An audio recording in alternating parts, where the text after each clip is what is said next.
اعوذ باللہ من الشیطان الرجیم بسم اللہ الرحمن الرحیم۔ سورہ مزمل کی چند ابتدائی آیتیں پڑھ رہا ہوں۔ سورہ مزمل مکہ مکرمہ میں نازل ہوئی، لیکن آیت نمبر 10، 11 اور 20 مدینہ منورہ میں نازل ہوئی۔ اس میں 20 آیتیں اور 2 رکوع ہیں۔ نازل ہونے کے اعتبار سے تیسرے نمبر پر ہے، لیکن تلاوت کے اعتبار سے 73ویں نمبر پر ہے، اور سورہ قلم کے بعد نازل ہوئی ہے۔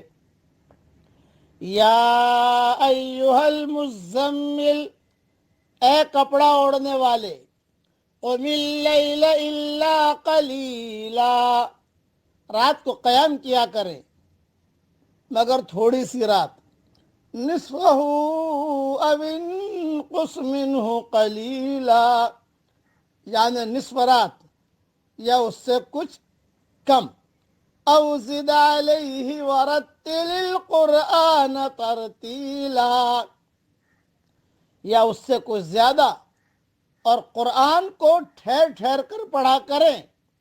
انا سنلقی علیک قولا ثقیلا، ہم جلد ہی آپ پر ایک بھاری فرمان نازل کریں گے۔ ان ناشئۃ اللیل ہی اشد وطئا واقوم قیلا، یقیناً رات کے وقت اٹھنا ہی ایسا عمل ہے جس سے نفس اچھی طرح کچلا جاتا ہے اور بات بھی بہتر طریقے پر کہی جاتی ہے۔ ان لک فی النہار سبحا طویلا، بے شک دن میں آپ کو اور بہت سے کام ہوتے ہیں۔ وَاذْكُرِ اسْمَ رَبِّكَ وَتَبَتَّلْ إِلَيْهِ تَبْتِيلًا، تو اپنے رب کے ناموں کا ذکر کیا کیجئے اور ہر طرف سے بے تعلق ہو کر اسی کی طرف متوجہ ہو جائیے۔ رب المشرق والمغرب لا الہ الا ہو، لا الہ الا ہوا فاتخذہ وکیلا، وہی مشرق اور مغرب کا مالک ہے، اس کے سوا کوئی عبادت کے لائق نہیں، تو اسی کو اپنا وکیل بنا لیجئے۔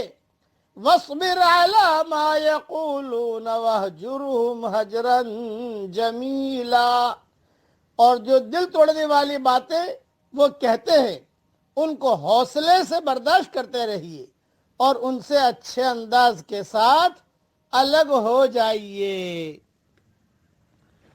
مختصر تشریح سنیے۔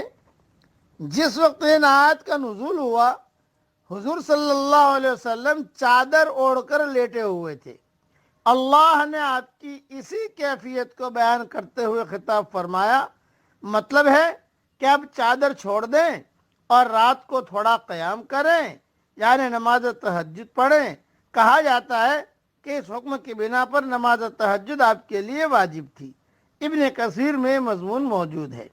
چنانچہ احادیث میں آتا ہے کہ آپ کی قرات ترتیل کے ساتھ ہی ہوتی تھی، اور آپ نے اپنی امت کو بھی ترتیل کے ساتھ، یعنی ٹھہر ٹھہر کر پڑھنے کی تلقین کی ہے کہ ٹھہر ٹھہر کر قرآن ڈھنگ سے آدمی پڑھا کرے۔ سچے داعی کا یہ طریقہ ہے کہ اس کو مدعو کی طرف سے کوئی تکلیف پہنچتی ہے تو مدعو سے نہیں الجھتا، بلکہ وہ خدا کی طرف دوڑتا ہے۔ وہ آخری حد تک اپنے آپ کو رد عمل کی نفسیات سے بچاتا ہے، اور رد عمل کی نفسیات سے بلند ہو کر کام کرنا ہی وہ واحد لازمی شرط ہے جو کسی شخص کو حقیقی معنوں میں حق کا داعی بناتی ہے۔ اللہ تعالی ہم سب کو حق کی دعوت دینے کی توفیق عطا فرمائے، آمین۔